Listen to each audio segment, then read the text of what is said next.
तो कहने का मतलब लार एंजाइम, तो कहने का मतलब ये आपका इसका सीधा जवाब आपको लिखना है मुख गुहा। और मुख गुहा साथियों कहने का मतलब कि जहां से भोजन का प्रारंभिक पाचन स्टार्ट होता है वो क्या है साथियों? टोइलिन साथियों, एमाइलेज, एमाइलेज बोलेंगे ना इसको, एमाइलेज साथियों, टोइलिन साथियों, इसका सही जवाब। अब पूछ ले भाई पेप्सिन कौन सा अंग स्रावित करता है? तो साथियों आपका आमाशय। आमाशय का मेन कार्य क्या है साथियों? भोजन को पचाने का कार्य करता है। पेट आपका स्टोमच और आमाशय में छोटी आंत होती है, बड़ी आंत होती है, तमाम साथियों क्या करते हैं? बड़ी आंत का कार्य क्या है साथियों? बड़ी आंत, इस बात का विशेष ध्यान देना, जितने भी लिक्विड पदार्थ होता है उसका क्या करता है? अवशोषण का कार्य करता है, पचाने का कार्य करता है, पाचन क्रिया का। और कभी आपसे पूछ लिया भाई छोटी आंत का कार्य, तो साथियों प्रोटीन का पोषण करता है। किसका? प्रोटीन का। और कल क्वेश्चन आया था साथियों, क्वेश्चन आया था कि भाई भोजन नहीं पच रहा है तो कौन सा अम्ल लेना चाहिए? कल क्वेश्चन आया है। हाँ, मैं बार बार बताता हूँ, भोजन को पचाने के लिए हाइड्रोक्लोरिक अम्ल साथियों स्रावित होता है। और कहाँ से होता है ये आपके आमाशय से साथियों। हाइड्रोक्लोरिक अम्ल मतलब जिसका pH 2+ से होता है साथियों, ठीक है। ट्रिप्सिन, तो साथियों ये भी आपका अग्नाशय से साथियों स्रावित होता है। ये वही अग्नाशय साथियों जहां से इंसुलिन हार्मोन स्रावित होता है, ठीक है। टोलिन, लाइपेज, तो साथियों ये भी मानव शरीर की दूसरी बड़ी ग्रंथि है जिसका वजन केवल 80 ग्राम होता है साथियों। पढ़ लो यार भाई, पढ़ लो, अभी मौका भाई शेयर बनने का। जितने लोग भी वीडियो को देख रहे हैं वो सभी लोग वीडियो को शेयर कर दीजिए, सभी लोग इस वीडियो को शेयर कर दीजिए। किस गैस को प्राण वायु गैस कहा जाता है भाई? बहुत बड़ा नाम दिया, प्राण वायु। तो नाइट्रोजन, हीलियम, ऑर्गन या ऑक्सीजन। आज क्वेश्चन आया था आपकी परीक्षा में, क्वेश्चन आया था कि भाई वायुमंडल, घुमा के क्वेश्चन पूछा ना, है ना, कम से कम 3 लाइन का बच्चे बता देंगे, 3 लाइन में था कि भाई वायुमंडल में आपकी ऑक्सीजन गैस प्रेजेंट होती है जिसको प्राण वायु गैस कहा जाता है, जिससे ये होता है, जिससे ये होता है। लेकिन वो जो गैस है वायुमंडल में कितना परसेंट पाई जाती है, ये क्वेश्चन आया था। तो भाई वायुमंडल में ऑक्सीजन का परसेंट है 20.93, लेकिन आप इसको क्लियर तरीके से बोलते हैं कि टोटल 21% आप लोग को क्लियर करना है। समझ में आ रही बात? नहीं आ रही? बहुत इंपॉर्टेंट है। नाइट्रोजन वायुमंडल में कितना परसेंट पाया जाता है? तो 78% साथियों, है ना। हीलियम साथियों बहुत इंपॉर्टेंट है साथियों, हीलियम। तो कल क्वेश्चन आ सकता है, आज क्वेश्चन आया था भाई साहब परमाणु क्रमांक पूछ लिया उसने, का लाल मतलब आपका कलर लाल, है ना, ठीक है भाई। बहुत इंपॉर्टेंट भाई, इतनी इंपॉर्टेंट क्लास है भाई, है ना। ये आज शोर शराबा वगैरह की नहीं, आज दिल से मैं बोल रहा हूँ भाई, जिसने भी क्लास ये ले लेना, दुनिया की कोई भी ताकत आपको फौजी बनने से नहीं रोक सकती है, ठीक है।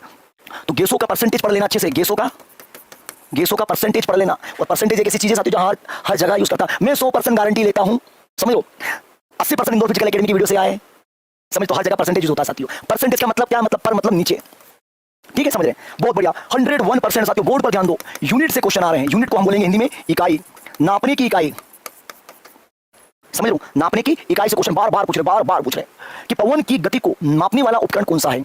पवन मतलब क्या हुआ साथियों? पवन चक्की नहीं, इसी को बोलेंगे हवा, वायु, यस, है ना। तुम पवन चक्की पे निकल जाओ, आ सकता है भाई, पवन चक्की से क्वेश्चन आ सकता है कि भाई पवन चक्की में कौन सी ऊर्जा बनती, कौन सी ऊर्जा कार्य करती है साथियों? स्थितिज ऊर्जा, गतिज ऊर्जा, है ना। तो पवन चक्की में कौन सी ऊर्जा? गतिज ऊर्जा पर कार्य होता है साथियों, ये भी नोट कर लेना आप लोग, है ना। और वो प्रकाश कौन सी ऊर्जा है? अनुदैर्घ्य, अनुप्रकाश, है ना, अनुप्रस्थ, ये भी आपको पढ़ना है। ध्वनि, अनुदैर्घ्य, प्रकाश, ये लिख लो अभी हाल ही तुम लोग। प्रकाश का मतलब क्या है? अनुप्रस्थ, कल आप लोग को बताया था मैंने। और ध्वनि का मतलब अनुदैर्घ्य, लिख दिया मैंने, आप समझो और हम जाने, ठीक है। अनुदैर्घ्य, ठीक है। तो पवन की गति को नापने वाला उपकरण कौन सा है? एनीमोमीटर। एक क्वेश्चन आया था, स्पीड क्या लिखा था? स्पीडोमीटर आया था, ये परसों क्वेश्चन पूछा गया था साथियों। स्पीडोमीटर के द्वारा किसकी गति नापी जाती है? तो भाई जैसे मोटरसाइकिल में जो मीटर लगा होता है ना, मोटरसाइकिल में जो मीटर होता है, वाहन बोल दो आप, तो वाहनों की स्पीड चेक करने के लिए स्पीडोमीटर का प्रयोग किया जाता है साथियों, वाहनों की स्पीड गति नापने के लिए। अल्टीमीटर साथियों कहने का मतलब ये आपका क्या हो गया? सी। तो समुद्र तल से ऊंचाई नापने के लिए प्रयोग किया जाता है। अरे भाई साहब, जैसे आप कोई मंदिर जाते हैं, कोई स्मारक जाते हैं और वहां पर लिखा रहता है समुद्र तल से इतना ऊंचा है, वही ना, है ना। आप कहीं जाते हो घूमने फिरने के लिए जाते हो, जैसे आप लोग मांडो गए या कहीं भी बड़ी बड़ी जगह जाते हो, है ना, हिल स्टेशन जाते हो, तो वहां पर स्पष्ट लिखा रहता है कि भैया समुद्र तल से इतना ऊंचा है। क्या है? इतना ऊंचा है। तो अल्टीमीटर के द्वारा ये चीज वहां पर, और समुद्र की गहराई नापने के लिए साथियों, सी, है ना, समुद्र की गहराई नापने के लिए, ये सी मैंने सही लिखा, समुद्र, है ना, समुद्र की गहराई नापने के लिए किसका प्रयोग किया जाता है? तो जी हाँ दोस्तों, फेदोमीटर का प्रयोग किया जाता है साथियों, है ना, फेदोमीटर, है ना। सब इसके बाद में कभी आ जाए कि भाई तूफान का अध्ययन किसके अंतर्गत करते? तूफान, है ना। तो ये सब चीज आपको जानना है। ये क्वेश्चन है भाई साहब, क्रोनोमीटर,